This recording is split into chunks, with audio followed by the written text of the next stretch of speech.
Welcome to the Activity Call Live. Now let's hear our first guest host, VeRae Joseph. Good morning, Alliance family. VeRae Joseph coming to you live from Rio Rancho, New Mexico. Might as well be Albuquerque, New Mexico. It is fall season here. As you can see, Dani and I both wore our turtlenecks today. Super grateful to be on this call with these amazing ladies that I got to interview and, really just get to hear what they're doing in their business that's having them rock and roll. I was taking notes on Wednesday. I felt honored. I felt blessed to be able to converse with them and have those conversations. Really excited just to continue the topic. I felt like Wednesday, what we talked about is what was inside of us when we joined the Alliance. What was our aha moments when we saw the opportunity, and where we've been since we've gotten into this business. And so what I really wanted to touch on today, we're going to go a little bit more in depth. We'll continue on to that, but also, how we're having success building our businesses, right? So I've got some lovely guests on here. I don't know if you can see them quite yet. We'll bring them up here in a second, but I've got Miss Tia Edwards, and anybody that knows Terry and Tia, they have just absolutely got a rocking business. I'll let her share, a little bit more about her numbers and whatnot. But it's been a business of consistent, steady growth. That's what I know. I know Terry and Tia aren't some flash in the pan. They didn't just put numbers on the board once and then, drop off. So that's something that I admire about their business. I'm sure they've, done enough judging of themselves, as I've always done, but this is a place where we really don't have to judge each other. We don't have to judge ourselves. We can grow and we can be confident in what we do in a healthy environment. So I'm going to let Tia go into her business here in a second, but I've also got Miss Dani Ross on here with me, who's a little bit newer in the business. So she's been with the Alliance just over a year now, having her own successes, growing, using the 8 steps to success, reading, growing herself, growing her positive mental attitude, which has in turn, we've seen an explosion in her business because she's working on herself and she's doing a really good job of finding like-minded people. So again, I'm honored. I loved talking about, what I saw in the business when I first started, just kind of giving you guys a high-level background of where Jake and I were at, where these ladies were at as well. So we're going to go ahead and jump into a couple things. Before I get started, what I want to mention is NBC, as we talked about on Wednesday. It's coming up quick, guys, October 16th through 19th. Put those dates in your calendar if this is your first call. But that's going to be our national boot camp in Burlington, North Carolina, where we're going to gather the whole company. We're going to do some awesome training. We're going to be doing some breakouts. So speaking of breakouts, if you have your ticket and you have not yet done the JOT form, please take a few minutes to do so. That's going to give the staff at headquarters a good idea of which rooms the speaker should be in for the breakouts. So on that JOT form, you're going to see the list of speakers. There's 4 breakouts, and then you get to choose which breakout you're going to be attending. If you're new, maybe you're a seasoned agent and just wanting to grow, maybe reach out to your growing upline and say, hey, which one of these speakers should I attend? Which one do you think is going to be good for me? But guys, we have to get that JOT form down. That's going to be able to tell them which room to stick the speakers in. No, we don't get to choose. If there's 2 really, really good speakers, you have to choose between those 2 really, really good speakers. We're not going to be moving times. So I filled my JOT form out last night. I would encourage you guys to do so. Again, if you need a little bit of help, reach out to your growing upline and we can assist with that. But we're just going to go ahead and jump right into it, guys. Just so I can give you guys a quick background of Jake and I. So where we're at in this business, numbers wise, again, we've been in it 6 years now. And the beauty of this business is I believe people can grow at their own pace. I believe people can grow way quicker than Jake and I have. And I believe people can grow consistently and steady like Jake and I have. So wherever you're at in this business, that's the great thing about the Alliance is we meet you where you're at. So Jake and I, 6 years in, we are junior board members with the Alliance. Last month was our record month in volume. The team did 344,000 in volume. We've grown. Not only has our premium grown, but our unique writing agents has grown. Definitely estate planning has been a big contributor into popping some higher volume months. But we're also rocking and rolling with telesales, getting people up and going with that. We have people in the field helping families still. We have people helping families with Medicare as well. So our goal, guys, we hit junior board member this last summer. You know, we're looking to keep going above and beyond. We're looking for senior board member and beyond. We were recognized JBM level 2 last month. So, you know, we've got a lot of work to do to lock it in this month, but that's just kind of a next goal that we have for ourselves. Super proud of the leaders that we have on our team. We've got, you know, I mentioned a little bit more about Sarah, but, you know, she just hit national manager this as well. So she's going to be getting her ring upgrade come January. So super excited for her. We just had Drew Chavez lock in his first month as agency manager. So we're pushing to see if we can get him locked in October so he could be getting his ring upgrade as well. And we've got new people coming on that I have no doubt are going to be hitting those ranks and whatnot. You know, we've got my mom, who's a district manager on our team, working at building her volume and getting other people into estate planning. So super excited about all of the momentum and the good stuff that we have going on in our business.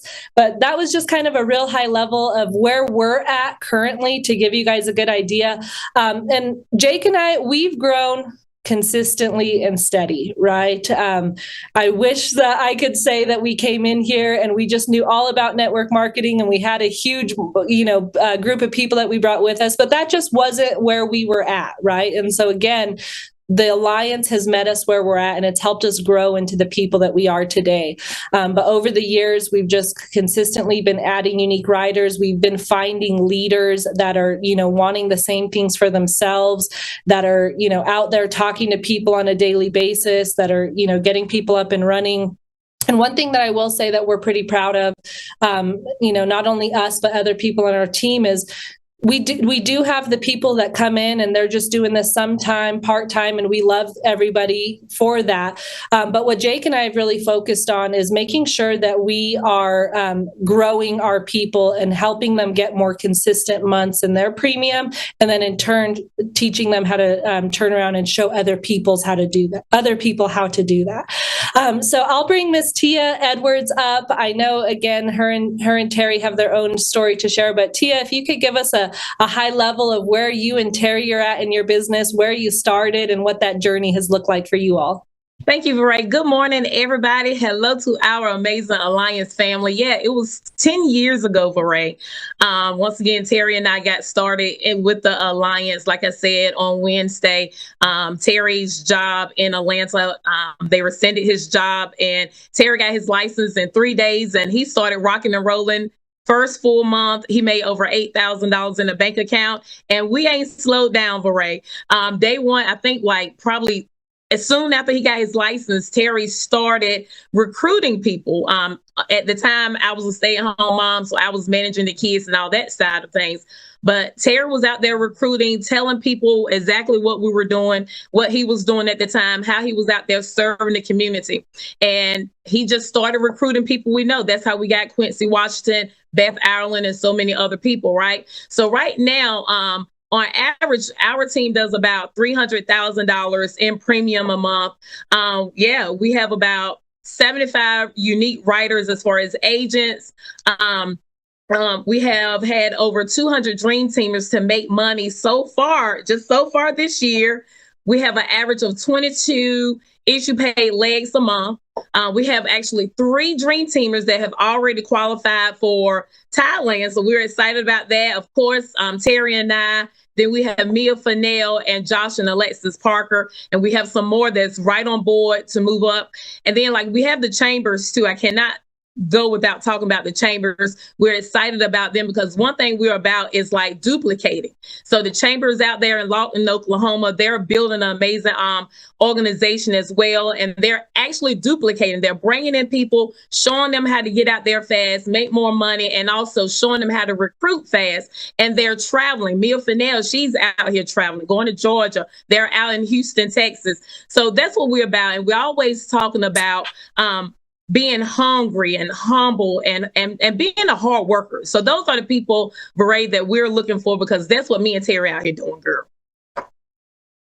Thank you so much for sharing. How inspiring. I love hearing your numbers. You know, it's not just volume for you. It's a combination of everything. You've got, over you said 75 unique riders. You've helped 200 people get a paycheck this year so far, and we still have 1 quarter left in the year. So that's awesome. I appreciate you sharing that. Dani, I know that you're in a little bit of a different walk of life. Again, you're fairly new. You're a rookie in this business, so feel free to open up and just tell people where you're at in your business. Hi guys, my name is Danielle. I don't know if y'all were on the Wednesday call, but I'm based out of Albuquerque, New Mexico currently. I'm 23. I'll be 24 in November. As far as the business goes, I'm still an infant in the business.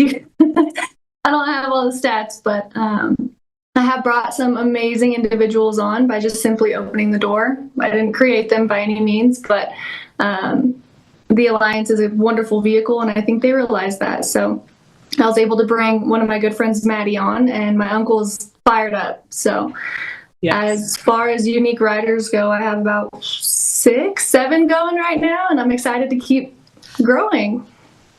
I love that. Yeah, that's amazing. So like she said, a year in the business, just really what I've seen, Dani, I think it's been a mind shift change, and I will say, I believe we can give it to credit of the Anaheim trip that you took. Would you agree with that? Or is there anything? Okay. You want to talk about that for a second? Yeah, I definitely agree. It's in Anaheim, if y'all haven't heard about it.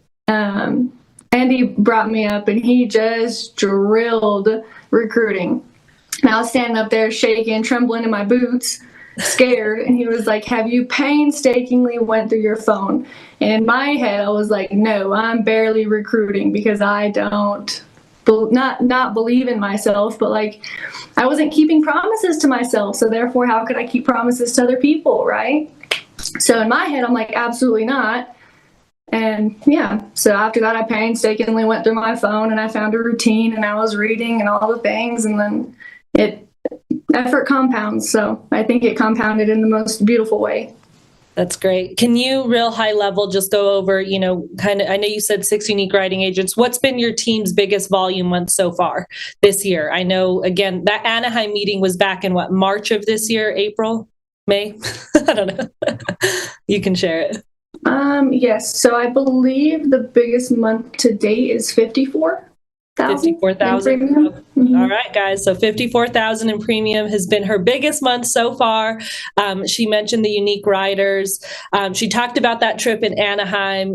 That was a trip that Andy had flown the jet out to really go and work with the West Coast people. And Dani had made the investment to get there from here in Albuquerque. And that's where I believe that she had a turning point in her business.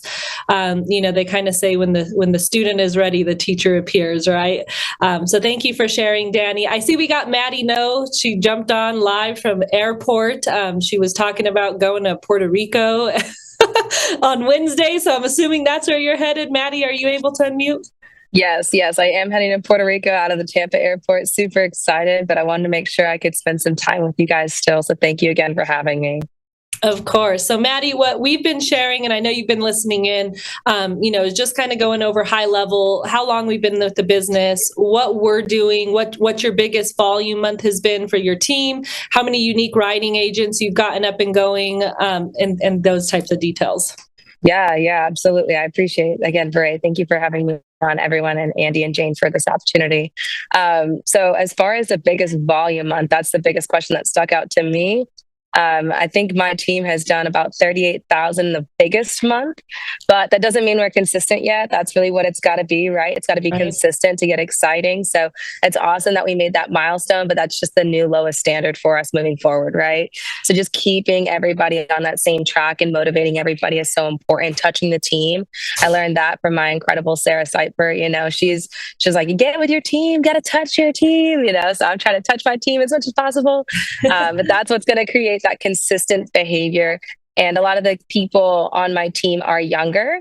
So I think that also says something about the consistency aspect, right? They're going to school, or maybe they've got like other stuff, other priorities that come up. Maybe their parents need help.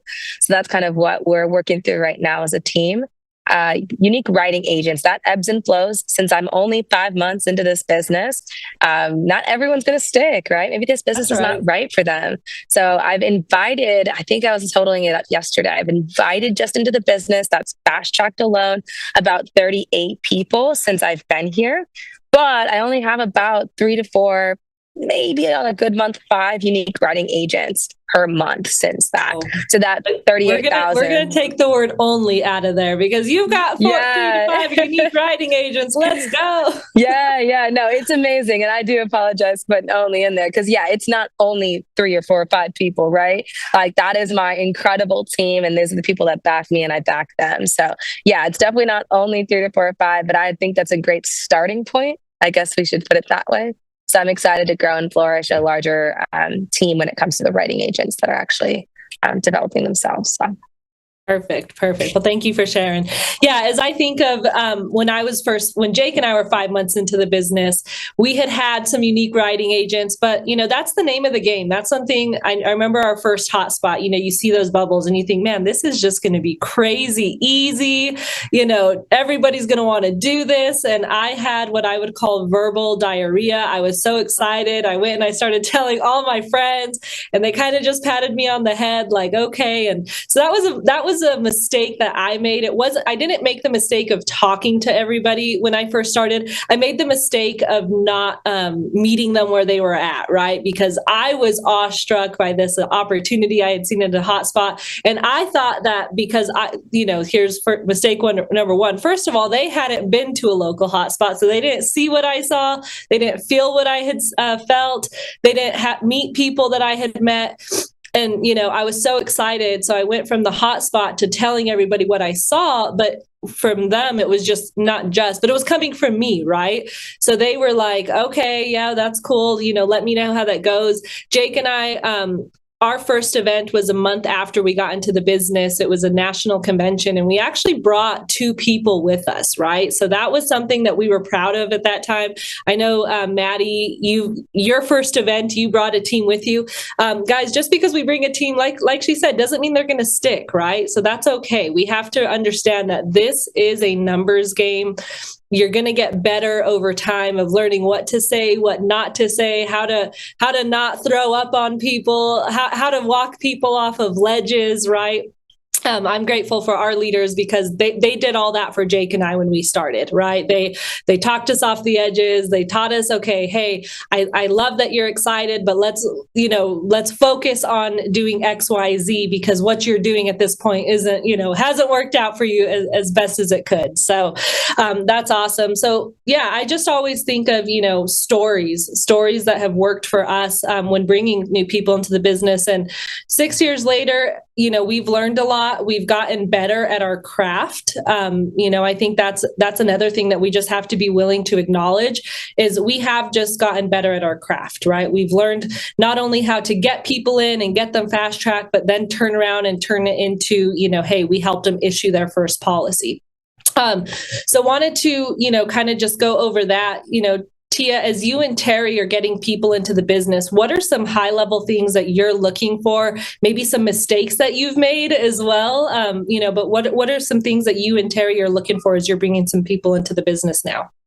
Yeah, so when we're interviewing, if I could go back to that part, like what we do when we're even doing the interview process is like I like to do 3 touches. So we have an appointment setter, right? So that's the first touch when we're talking to people. The second touch is probably me doing the interview. Sometimes Sarah do interviews, but when I do interviews, VeRae, I like to I like to be like, make them feel at home real quick, VeRae, especially if I feel like we have this lady named Kimberly Harrison, right? And she was like, Tia, one thing that I enjoyed about you is like, I felt like I was just talking to my sister.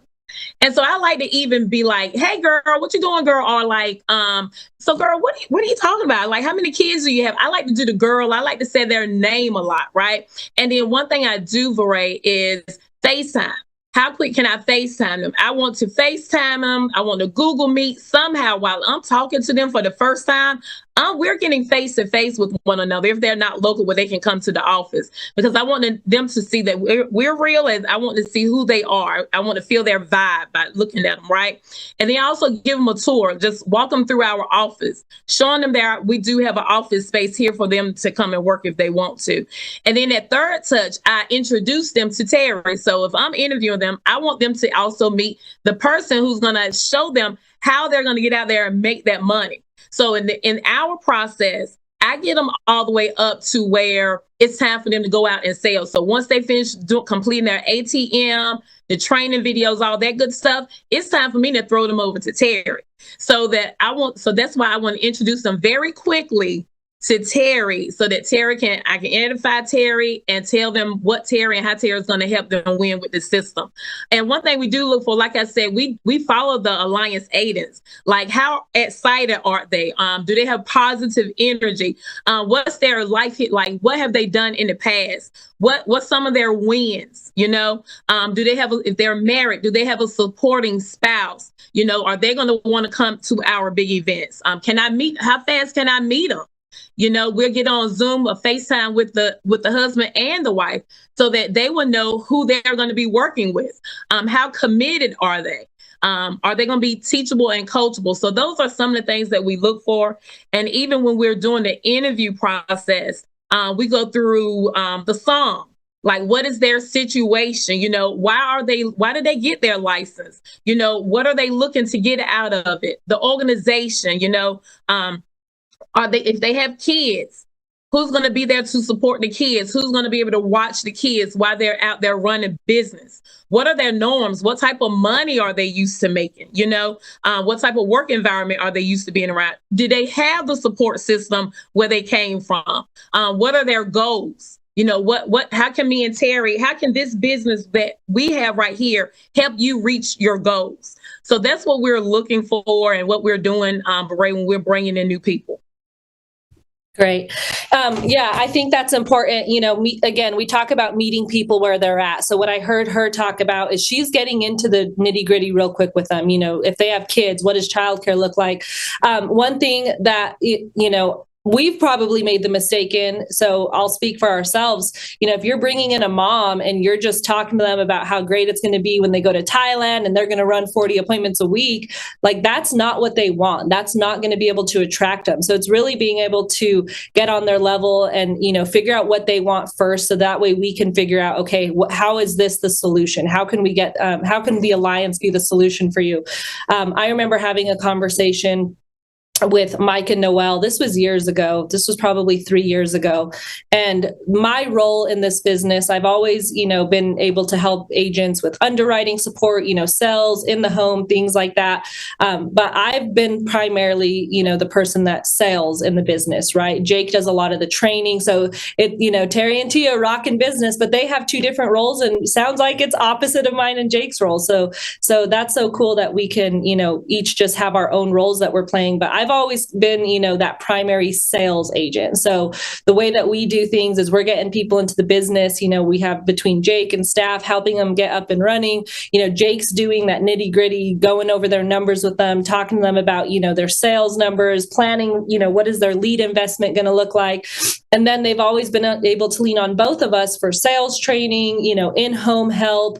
They've always been able to lean on both of us as far as, hey, I've got somebody I want you guys to talk to, right? So we're both very much so involved in that. But I think it was 3 years ago, I remember I was just in tears. I had, gotten into this business, and coming back to what did I want? I wanted to get into this business to be able to spend a little bit more time with my kids, to be able to make my own schedule. And as we were talking about on Wednesdays, we go through seasons, right? We do have to, and what everybody's season is different. My season at this point, I had spent 3 years in the field grinding it out. I'm telling you, 30, 40 in-person appointments per week. We're not talking virtual at this point. I was booking 30, 40 appointments, and I just got to a point where I was in tears because I wasn't seeing my kids as much as I wanted to.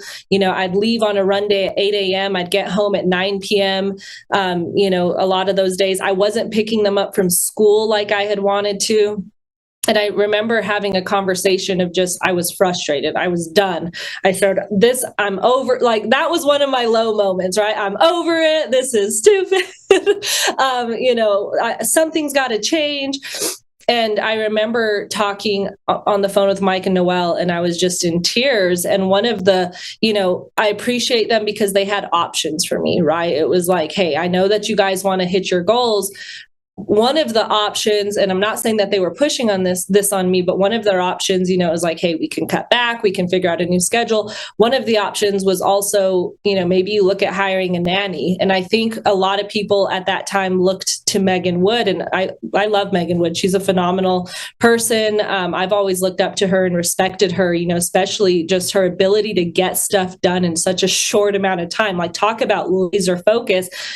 And then, when the nanny side was mentioned, poor Mike and Noelle looking back, the tears started flowing again. Why would you even talk about that? I'm trying to tell you, I want to spend more time with my kids. But what I realized is that I was doing that to our agents, right? They had told me what they got into this business for, but in my head, everybody wanted to build a massive business. Everybody wanted to get out there and just write a ton of premium. Everybody wanted to earn the trips because in my head, it's like, why wouldn't you? So I pushed a lot of people out of this business, I think, because I had, in my heart, what I thought that they wanted. And I wasn't taking the time to slow down and really listen. So when we got people that came on and they said, hey, I do want to earn the trips. I do want to, hire staff and start building a business. It's okay to push those people harder, but we have to also be able to, as leaders, realize when it's not okay to push somebody because they really do just want to get in, to have a side hustle. So that's something that, as you were talking about, Tia, that you guys have done well is, again, figuring out what their goals are, figuring out what their wants are, and being able to work with them from there. What about you, Dani? I know go ahead, Tia. Sorry. And if I could add in that, like when you were saying how y'all talked to the 11 televisions about, what you should be doing and how you was feeling, I remember that. Like, not your situation, but I remember being there too. Like, it got to the point where I'm like, I don't know if this is what I'm doing is enough. Sometimes you feel like I feel like I'm not doing enough. And so just like that, coaching is so important. I remember we were at Treasure Island at a convention, and me and Terry sat down with Andy and Jane, and I'm like, I don't think recruiting is where I need to be because, I'm recruiting, but we ain't seeing the money, fast enough. I'm a type of person, I got to see it fast, move fast. And then it was like, Tia, like you're doing it. Like, it's okay if you're not going to be perfect at it, but what you are doing is enough. I don't need both of y'all out here. You don't need both of y'all out there selling. Somebody got to be doing that recruiting side and building. So I'm like, okay. And so just finding your place, and being okay with it and know that you matter whatever you're doing. If you're single, if you're married, whatever you're doing in the business, you are enough and you matter. So I'm thankful for the coaching. So coaching VeRae, yes, is so important. Yeah, absolutely. I can't tell you how many times, and it's not always the tears, right? I talk about, I try to make humor out of it, but we've always called Joseph Dukes on our highs, right? We've always called him, shared with him, hey, this is what's going good. And it's awesome because we have people who are there to celebrate with us, right? And remind us, hey, good job. What else is next? What else is next? So we've always called, our uplines on our highs. And I think it's a strength of ours. We've called our uplines on our lows, but what we've always tried to do, and we're not 100% perfect, even on our lows, it's communicating it with a positive mental attitude, right? We understand things are not going to just be bubblegums and rainbows all the time. But when we do call and we're feeling those frustrations of the business or the growing pains, or, maybe something's not going as we expected it, we're calling, we're reaching out, we're asking for help, and the fact that they take the time to do that with us, says a lot, because they don't have to, right? I mean, granted, they want a growing business. That's why they're in this, but really they don't have to do that. And they've taken the time to do that with us. So that's massive. Dani, as Tia and I were talking about that, what is it, again, you're a little bit newer in the business. What are you looking for out of people as you're starting to talk to them? Maybe some attributes, or is there, a certain criteria that you feel like you're recruiting to right now? Kind of open up a little bit about that. Yeah. What I thought I was looking for when I first started recruiting is people with 0 to no resistance, like little resistance. And what I soon realized is the people with little resistance are the individuals who absolutely need the alliance, right? What I soon realized is the people with little resistance are like that with everything. They want to do everything. They take every opportunity, and that's not necessarily a bad thing. But now what I'm looking for, and now what I realize, is resistance is not a bad thing. It means you have a good person. It means that maybe it's not the right time, but they're not saying, no, I'm never going to be in the business. It's just not right now. And so what I'm currently looking for is maybe somebody with a little bit of resistance, but somebody with a huge why. What do they want? What's their vision? I realized that I was selling people on the features of the alliance, as opposed to the vision and the relationships. And that was a huge no-no on my part, because the conventions, you can get to the conventions and make an extra $500 a week. But when I'm talking to a visionary who wants to be completely out of their 9-to-5 job and who has 3 kids, like, no, they want people they can trust, and they want a path outside of what they're currently doing. So, yeah. Maddie, same question for you. Again, you're newer in this business, but I know that this also isn't your first go round of trying to bring people into a business, right? So I know your previous company, that was, you learned that you needed to recruit into that. So what is it that you're doing as, when you're talking to people about joining you in this business now? Yeah. So with the last agency that I was with, it was very focused on showing off. So very, very, look at this watch, look at this car, look at this lifestyle I have. And that's all they sold. They didn't sell any of the knowledge on what we were doing. Half the people would come in the opportunity and be like, so what are we selling? Right? Like, what is this? Right? We don't want to talk about insurance that much, but we do want to talk about it enough to know, like, this is what you're going to be doing. Right. So right now, what I'm looking for people, I'm not looking for anything super specific, to be honest with you. I'm looking for a genuine connection that I make with these people. Because realistically, if I'm touching my team, if I'm being involved in my team the way that I should be involved in my team, I need to hopefully like them, and then hopefully they like me. Right. I don't think that it's going to work out too great if we butt heads all the time. So I'm looking for that genuine connection rather than a specific attribute or a specific skill set. I think all of that can be caught and taught even. I don't think that it's necessary to have a certain skill set to come into this business. I think that, like Dani said, if there's a visionary type of person or they have a strong why and I have a good connection with them, I think that I could pull them up and show them the way. So that's kind of what I'm looking for. Nothing specific. I know we have like ideal age kind of, brackets, stuff like that, but I think that everyone deserves an opportunity to change their life. So I don't necessarily think that you should limit based on certain parameters. Yeah. So you, Dani, and I were having a conversation in North Carolina, and I thought that this was powerful because, I feel the Alliance has phenomenal systems in place, right? The Alliance has phenomenal people. The Alliance, if not to get into the weeds and talk about other IMOs, but what I do know here is you can grow a business and you can hire people that are better than you and still be profitable off of that, right? Get out of people's way, let them grow, keep growing growing your own business, it's a win-win-win for everybody, right? You don't win, you don't lose if somebody else is winning here, right? Everybody wins together. And so I thought that was powerful. So a conversation that the three of us were having at the cabin, this was one of those late nights, we're like, hey, we've got the tools here. What we can do better at, we were talking about as a team, how can we get better at, recruiting? How can we get better at, being more visible and bringing in, people that have, bigger dreams and bigger ambitions and things like that. It's like, dude, if all we got to do is learn how to sell the dream more, that's the easy part. Because like Maddie said, some companies are so good at selling the dream and then they get into it and there's no training, there's no systems, or maybe there's just no money involved, right?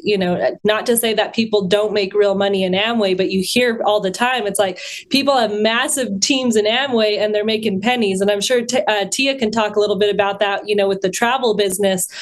So it's like, hey, that's the easy part. If we've already got the systems in place, we already have the people, we already have the culture in place, how can we as a team get better at just selling the dream? And so I think that's where, it's coming back to, how are we presenting ourselves? I don't want to say that the flashy stuff doesn't matter, because to a lot of people that matters. If all we're being is, and it's always remaining humble, but if all we're talking to people about is, the systems that are in place and the money that they can make, some people outside looking in, they're looking and they're saying, well, show me the money you're making. And for some people, it's the car, right? For some people, it is the fancy watches. So I think it's having a blend of both. It's not being so, hey, show off, look at me. But it is having a combination of both of, being able to point to other people and not losing the dream. Like there we were at a beautiful cabin and we're like, hey, for us, I can't speak for the Alliance. Again, I'm speaking for the three of us. We're like, we can't lose sight of this dream. And it can't just only be one person who has that. It has to be multiple people. So it's, it's dreaming, it's going out there and getting after what we want. And again, not using it as a way of, look at me, but using it as a dream. Like, I'm going to tell you what, you walk into Haley and Brandon's house, you can't help but think, damn, what do I have to do to get this, right? You're at that cabin, you can't help but think that. So it's how do we present ourselves in a better way? And, I think for our team and our generation, it's, we do have to get better at that marketing. We have to get better at marketing ourselves. We have to get better at, being able to meet people that do want the car. Again, Maddie, she talks about all the time. She loves the fancy cars. She loves the fancy watches. And there's nothing wrong with that, right? I don't think that there's anything wrong with that. So we have to be able to market ourselves into a way that we can attract everybody. And VeRae, yeah, that's awesome. That's some good stuff right there. And also, it's like, because we have this opportunity, it's the prosperity, the inspiration, and eternity, all that amazing stuff.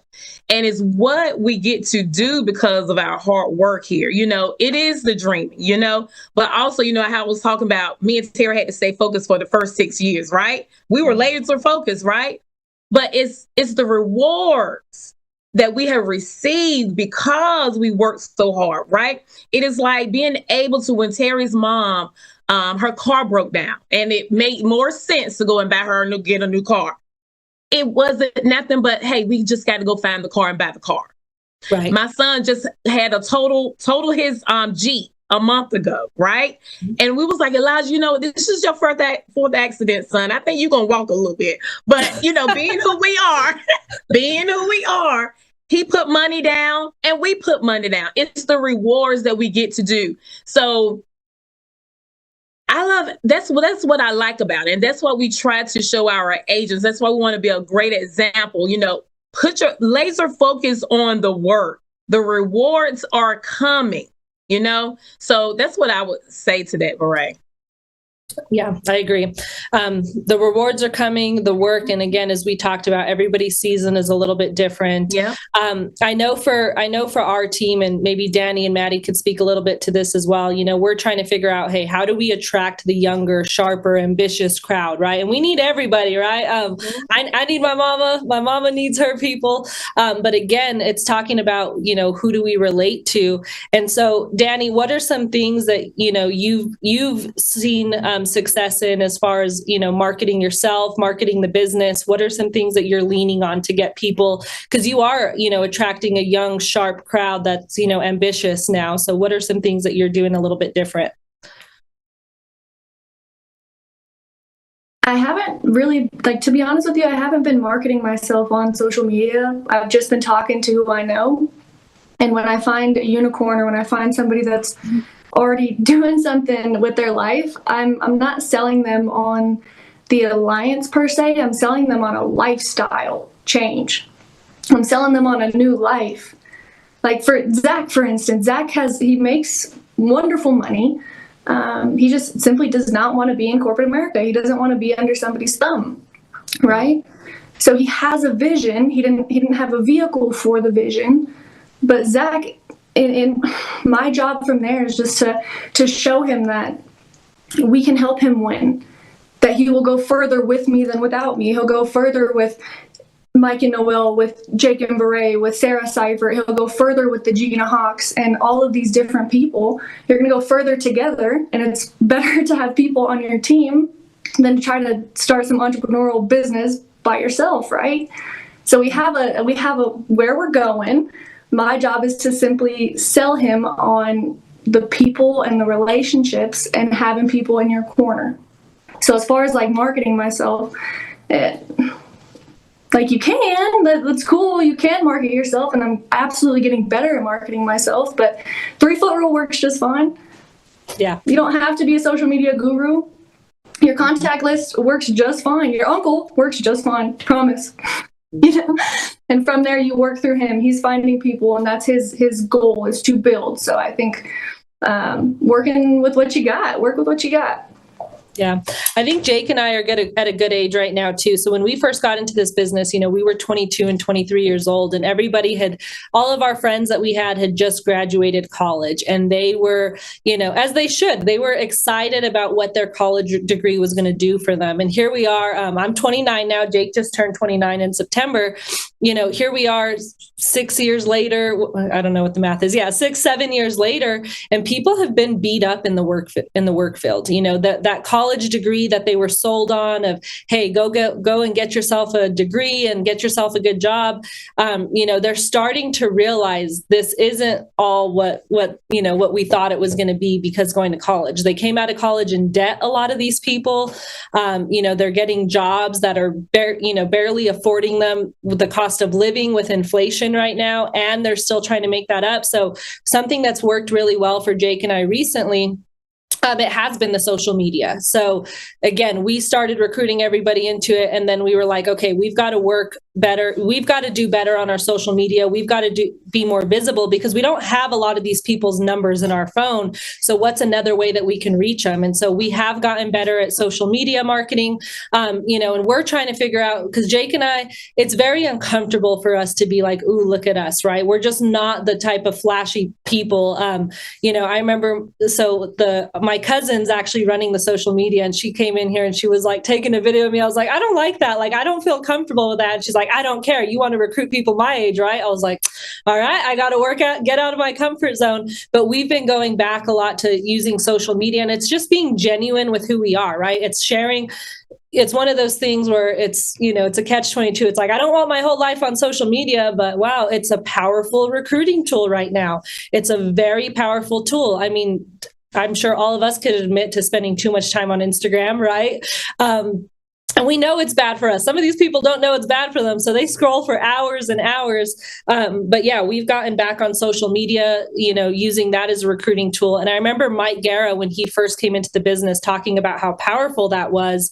And Jake and I just didn't really have a grasp on it at that time. So we dipped into it. We had started using social media. We were paying somebody to manage it, because that's something, we don't want to be doing. I don't want to be taking time to manage my social media when I can be, in my opinion, spending time on higher dollar activities. But we had started paying somebody to manage our social media, and getting out of our comfort zone and just posting more about what we were doing, right? Taking, little videos at the conferences, taking pictures of when we were traveling with the girls. And we laid off of it because our idea at that time was, oh, we've got to start messaging people on social media and then they'll go to our page. And that, again, that wasn't where we were at in that game. So as we've gotten back into it, what we're realizing is powerful is, again, all of our friends are 29, 30 years old now. They're a little bit beaten up by life, but not, that hasn't chewed them up and spit them out quite yet, but they're dissatisfied. So us using social media at this point, again, we're kind of, it sucks, but sometimes we're like that person taking picture of the food at the table now. We're that person that's, doing a little bit of a video as we're walking through the airport and things like that. But it's been such a powerful tool for us.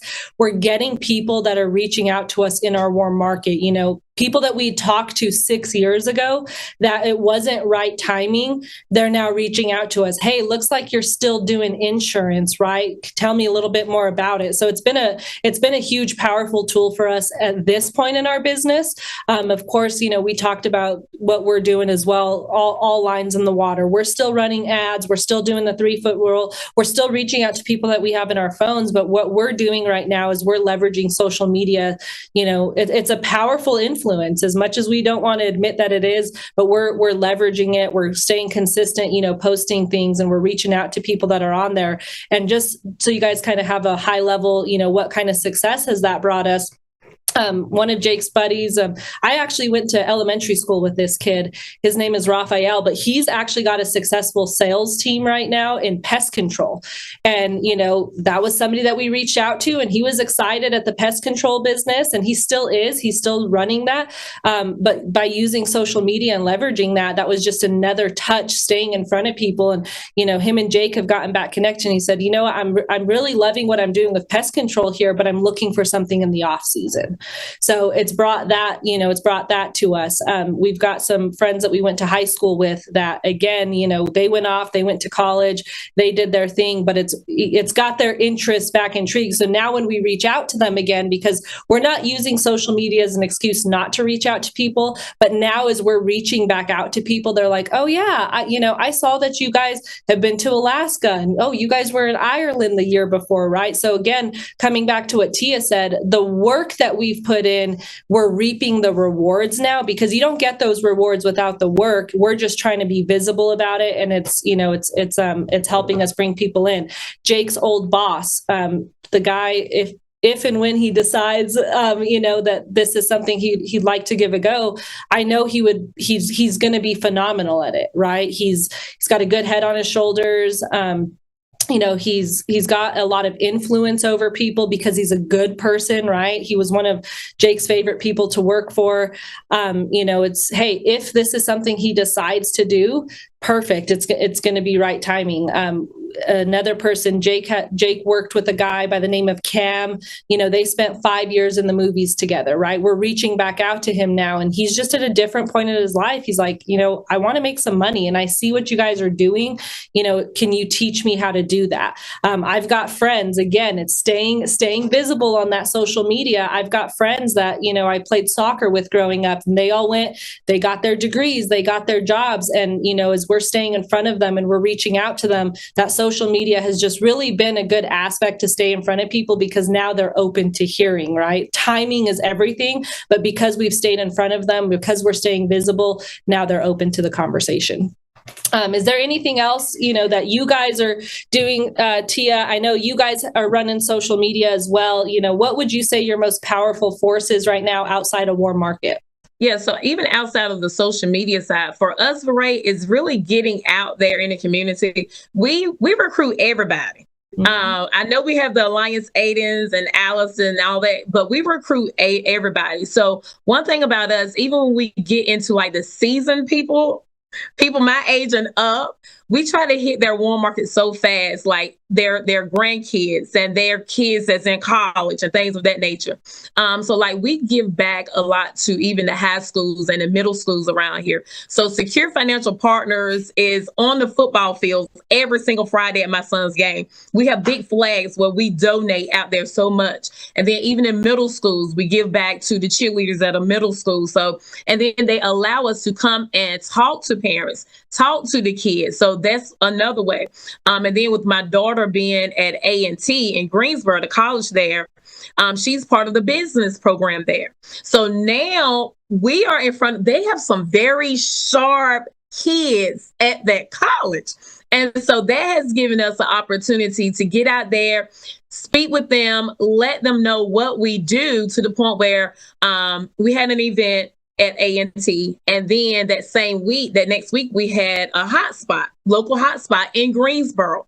So we had about, I think, 3 or 4 of the students there at the hotspot that's going to be getting their license. And we're big donors at the college me and Terry went to, Elizabeth City State University. We do donors for the scholarships out there. And so they allow us also to come and speak to the kids there. So that's how we're really getting out there and recruiting and finding young people by getting out there and serving the community of VeRae. I tell anybody that's older than me, I'm like, you just have a trustworthy face, or like, say it, you're talking about my age. I'm like, that's not what I'm saying. What I'm saying is you've got a trustworthy face, so that's exciting. Maddie, what are you doing right now? I know you're going through your contacts. You want to speak a little bit about that and kind of what you're using and how you're getting them into the business? Yeah, I'm definitely going through contacts. I think that's the biggest thing. I was reluctant to painstakingly go through my contacts because I wasn't sure if I wanted my old warm market in this business, to be quite honest with you guys. But I think a conversation, I don't even know who I was talking to about it, but they were kind of like, listen, what if they've changed? And I was like, all right. I mean, I've changed. I'm sure they've probably changed too. The worst thing I can do is open the door for somebody, right? God forbid all I do is open the door for somebody. It changes their life. That has to be so awful of a thing to do, right? So that's what I'm doing right now. I'm just painstakingly going through my contacts. I do use social media. I'm selling the dream on social media. I'm not so much like cold DMing people. We used to have to do that at the old agency. So I've already cold DM'd every single person that I know. It's not really that fun. But you could do that as well. It does work. So just everyone who's thinking about it, even if you have 10 followers, I mean, hey, they see your stuff, right?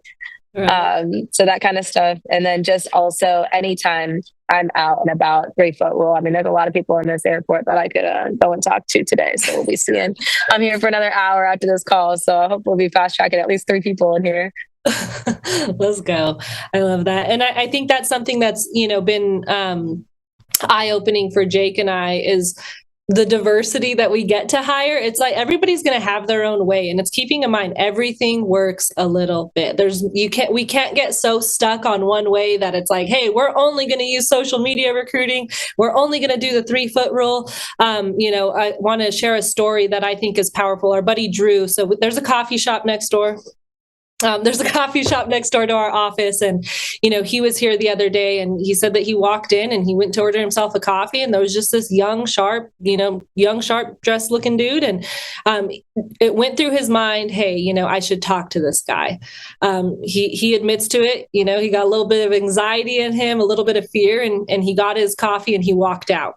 And he stopped and he got outside. He was like, all right, I've got to muster up the courage to go back in. So he used the excuse of like needing more creamer or something like that. But the fact of the matter is he went back in, right? And who knows, that guy may or may not ever start with us, but him doing that, he probably overcame a lot of fears to just say, hey, I can do this more often in the future. The girls are always like, oh, here we go. Mom and dad are going to talk to somebody else. We're at the stores. We're talking to the cash registers. We're putting our phones out, and it's cool because when we start doing that so much, sometimes Jake and I can be forgetful or we have fear within us. So I was at the store with my older daughter. I took her to Ulta. She turned 12. So now birthdays consist of going to Ulta and getting perfume, and lotions and stuff like that. And the girl was just really friendly. She was trying to sell me a Dyson hair system for my 12-year-old daughter. So I listened. I'm like, she's really good at what she does, but no, I'm not buying a Dyson hair system. I'm like, we're just trying to figure out how to get the hair routine going. But I walked out without talking to her. And Raina goes, Mom, how come you didn't get her number? And I was like, ooh, good reminder. So then I was like, you know what? I'm going to go back in. Went back in, couldn't find her. I was literally like doing the peeping Tom, on the aisles. And I'm like, okay, I didn't find her that day. She might have been in the back or something. But, it was a good reminder of, hey, 3-foot rule. Don't be scared. Don't have that anxiety. To do those things. We've been talking to waiters, waitresses, we've got people on our team that are talking to their Uber drivers. We've got one of our buddies hired by Drew. His name is Adam.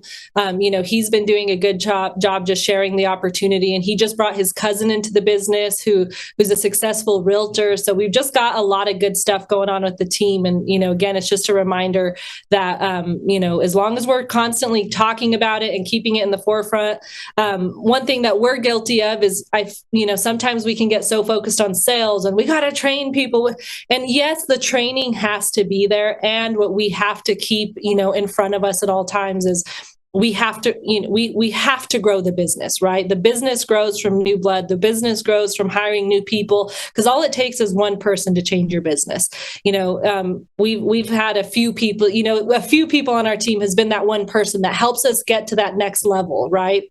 And so Jake and I are just constantly reminding ourselves, it's just going to take one more. It's just going to take one more conversation, one more message on social media, one more phone call, one more 3-foot rule contact. And then it's also coming back to, protecting our time, because we're trying to bring people into this business. And I think it's so easy to get caught up of, hey, we need to spend time with everybody. But coming back to something that was taught to us is working where we're deserved, not needed. Working where we're deserved, meaning, who are the people that are being coachable and teachable. And being coachable and teachable doesn't mean they do everything that they say, everything that you say, right? I don't know if it was Dani or Maddie, but they mentioned, the somebody with a little bit of resistance, that's actually probably who you're looking for, because they've got a backbone, right? They've got their own ideas, their own thoughts. So working where we're deserved, not needed is important, just reminding ourselves of that as well. Tia, is there anything else that you can think of as we're talking along that subject? Yeah, people that's easy. We like to work with people that's easy to work with. Like, are they coachable? Are they teachable? Are they really, VeRae? Are they following the 8 steps to success? And then it's like, are they duplicating? Like, when they're getting coached, are they allowing the information to flow throughout their team? So that's what we're looking for. And people that's out there doing the one thing that we do. We're selling, we're recruiting, and we're building. We help everybody, but when the people are doing that one thing, those are the people that we're gravitating to, and if they have that positive energy, are they easy to accept coaching? I know sometimes I used to then be easy to accept coaching. Tara may say that today I ain't the easiest, but well, but we ain't perfect, VeRae. But are they easy to coach and help them grow and help them go out there and build their business?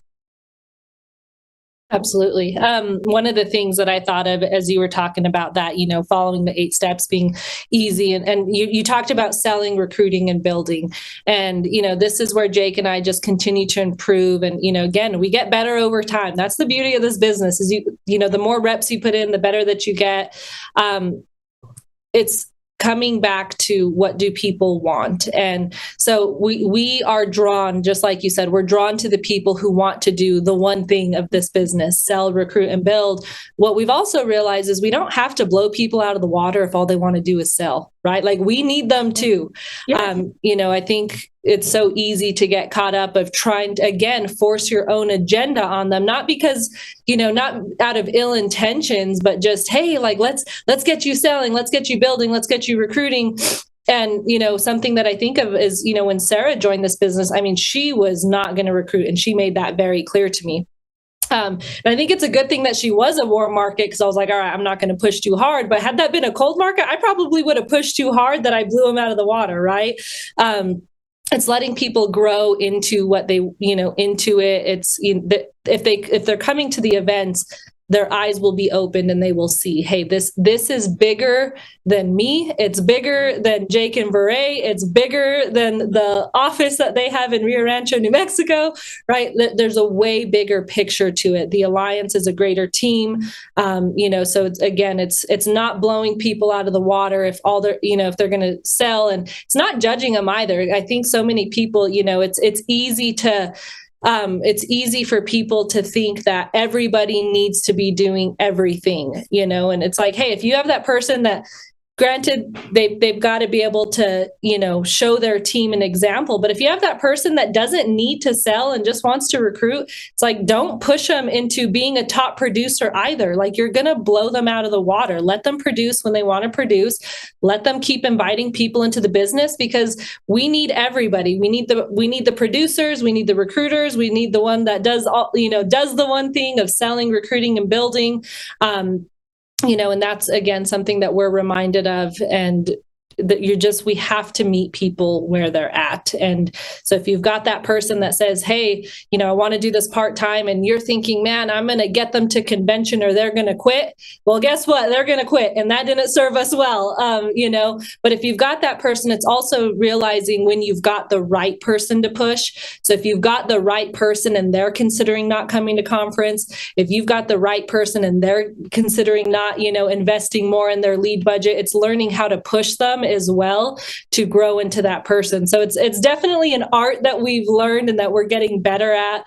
Any last minute thoughts from any of you ladies as we wrap up this call? Cool. All right. Oh, Dani's up. If you recruit everywhere you go, you will not have to go anywhere to recruit. I love that. If you recruit everywhere you go, you will not have to go anywhere to recruit. Even if you're having a conversation with somebody, I feel it doesn't have to be about the business. I didn't know that I was going to try to recruit talking about Puerto Rico. I didn't know I was going to try to recruit this guy named Arthur. Okay. I'm talking to him at an ice cream shop in Puerto Rico. Fast forward, I'm in Anaheim. Andy's, are you going through your warm market? Are you doing this? He looks at Joe Dukes. Hey, can you hop on a Zoom? Danny, how many people can you get on a Zoom on Monday? I'm like, 15. So I'm scared. I'm scared, okay? Talking to everybody that I know on my phone, I need to get 15 people on the Zoom. Reach out to Arthur, a guy that I met in Puerto Rico that I connected with over Sao Paulo, Brazil. That's where he was from, but now living in Michigan. I was like, dude, what the heck are you doing in Michigan?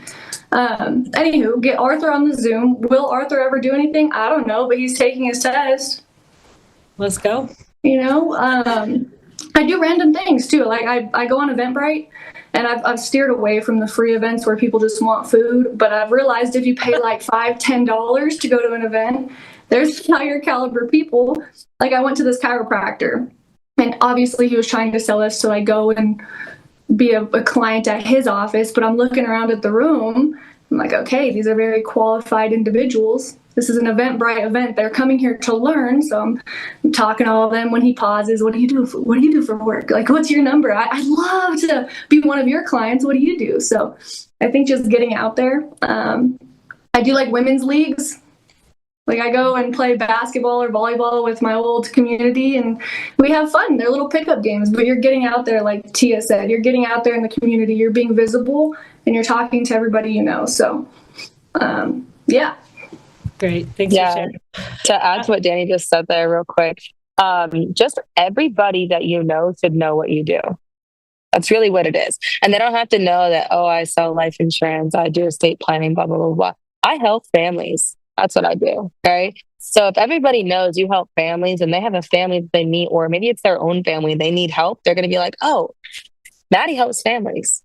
And that's how you can open the door to so many more people without actually having to say, hey, this is exactly the products and services I can provide, right? It's a little bit more of like a broader statement. But if everybody you know, meaning everyone on Facebook, meaning everyone in your community, meaning every time you drive somewhere, maybe you got a sticker on your car or something, like they should all know what you do, especially your family and friends. And you should be able to teach your family and friends how to do the elevator pitch for you. There's going to be people that they're talking to, their old friends from college, from work, whatever. And they're going to be asking them, oh, what does your grandbaby do now? Right? They better know. and they better be rehearsed and it sounds good from them. You don't even have to do the recruiting anymore. It gets people in the door without you even trying. And that just builds, again, that connection. So yeah, my Nana is my biggest advocate. She's always telling people what we do. So awesome. Well, we are over time. I appreciate everybody, jumping on and taking the time to share. And hopefully what this does is it just shows you guys, hey, we're normal people. There's multiple ways that we can grow our business. Everybody's going to have a little bit of a different way, and there's nothing wrong with that. What matters to me is that we're all preaching the same thing, that we're all coming home to the 8 steps, that we're all coming home to the Alliance. We're putting our own twist on it. We're being the entrepreneurs that that we want to be, but we're coming back to home base. We're talking about Andy Albright. We're edifying our mentors. We're talking about the systems that we put in place. We're preaching the 8 steps. We're all gathering and coming home. So I appreciate everybody jumping on. Thanks so much. I will let everybody go.